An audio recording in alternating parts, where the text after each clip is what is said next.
दोस्तों ये तब की बात है जब 2005 में इंडिया के एक लेजेंड स्विट्जरलैंड गए थे अपने टूर के लिए। 26 मई 2005 को वो स्विट्जरलैंड में लैंड हुए थे। स्विट्जरलैंड से लौटने के बाद उनके याद में, उनके सम्मान में स्विट्जरलैंड गवर्नमेंट ने 26 मई को साइंस डे डिक्लेयर कर दिया था। दोस्तों आप समझ ही गए होंगे मैं किसके बारे में बात कर रहा हूँ। जी हाँ दोस्तों, आज की इस बिग शॉट सीरीज में हम बात करेंगे हमारे missile man APJ Abdul Kalam जी के बारे में। उनकी लाइफ की जर्नी और ऐसे ही कुछ इंटरेस्टिंग किस्से अपने अंदाज में मैं आज आपके साथ शेयर करूंगा। एपीजे अब्दुल कलाम जी का जन्म तमिलनाडु के रामेश्वरम शहर के एक छोटे से गांव धनुषकोडी में एक बहुत ही गरीब परिवार में हुआ था, जहां उनके पिता एक छोटी सी नाव चलाया करते थे, जिससे उनकी फैमिली को मुश्किल से 2 वक्त की रोटी नसीब होती थी। उनके घर में कोई भी पढ़ा लिखा नहीं था, लेकिन उन्हें बचपन से ही पढ़ाई लिखाई का बहुत शौक था। गरीब होने के बावजूद उनकी फैमिली उन्हें पढ़ाई के लिए पूरी तरह से सपोर्ट करती थी। लेकिन एपीजे अब्दुल कलाम जी हर सुबह स्कूल जाने से पहले न्यूज़पेपर बेचा करते थे, ताकि उनकी फैमिली पर उनके पढ़ाई का ज्यादा प्रेशर ना आए। स्कूल में उनके मार्क्स उतने अच्छे नहीं आते थे, लेकिन वो हार्ड वर्किंग स्टूडेंट्स में से एक थे। उनका हमेशा सिर्फ एक फोकस रहता था कि हर दिन कुछ नया सीखा जाए, और इसीलिए वो घंटों घंटों तक पढ़ाई किया करते थे। बचपन से ही वो इंडियन आर्म फोर्सेस के पायलट बनना चाहते थे, इसीलिए उन्होंने अपनी स्कूलिंग खत्म होने के बाद मद्रास इंस्टीट्यूट ऑफ टेक्नोलॉजी के तहत एरोस्पेस इंजीनियरिंग में एडमिशन लिया। ये किस्सा तब का है जब वो मद्रास इंस्टीट्यूट ऑफ टेक्नोलॉजी में पढ़ रहे थे। उस वक्त वो एक सीनियर क्लास कॉलेज के प्रोजेक्ट पर काम कर रहे थे, और उस प्रोजेक्ट के प्रोग्रेस को लेकर कॉलेज के डीन उनसे बहुत गुस्सा हो गए, और उन्होंने एपीजे अब्दुल कलाम जी से कहा कि अगर 3 दिन में ये प्रोजेक्ट कंप्लीट नहीं हुआ तो मैं तुम्हारी स्कॉलरशिप कैंसिल कर दूंगा।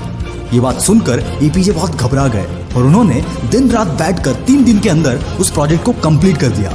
ये देखकर उनके डीन बहुत खुश हो गए, और उन्होंने एपीजे अब्दुल कलाम जी से कहा कि मैं जानता था तुम्हें वो काबिलियत है, लेकिन मैं ये देखना चाहता था कि तुम में मुश्किल वक्त को सहन करने की क्षमता है या नहीं। कॉलेज खत्म होने के बाद जब एपीजे अब्दुल कलाम जी ने इंडियन आर्म फोर्सेस में फाइटर पायलट के पोस्ट के लिए अप्लाई किया, उस वक्त सिर्फ 8 वैकेंसीज ओपन थी, और बदकिस्मती से उनका 9 नंबर आया और वो आर्म फोर्सेस के लिए सिलेक्ट नहीं हो पाए। जिसके बाद उन्होंने defence research and development organisation यानी कि डीआरडीओ ज्वाइन की, जहां वो छोटे से होवरक्राफ्ट डिजाइन किया करते थे।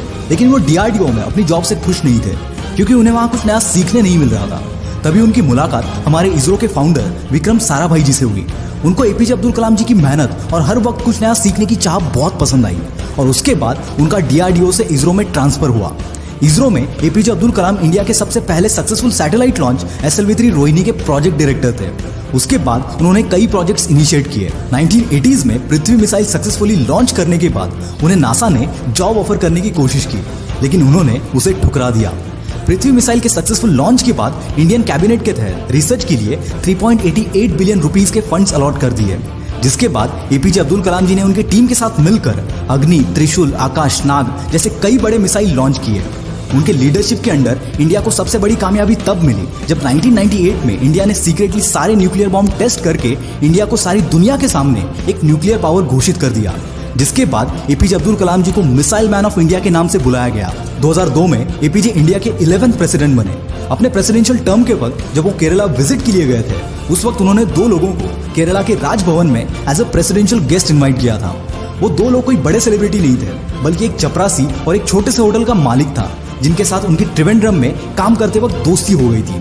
ऐसा ही एक किस्सा 2005 का है, जब उनकी फैमिली राष्ट्रपति भवन में रहने आई थी।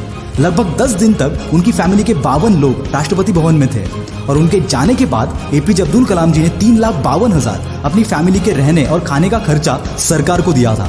जब एक रिपोर्टर ने उनको ये पूछा कि आपने सरकार को पैसा क्यों दिया, तो उन्होंने जवाब देते हुए कहा था कि सरकार मेरे रहने और खाने का पैसा देती है, ना कि मेरे परिवार के। और इसी खुददारी ने पूरी दुनिया को इनसे प्यार करने पर मजबूर कर दिया। इनके पास जायदाद कोई नहीं थी अपनी किताबों के अलावा, पर अपनी कहानी से और अपने कामों से ये मिसाइल मैन पूरी दुनिया के लिए मिसाल बन गए।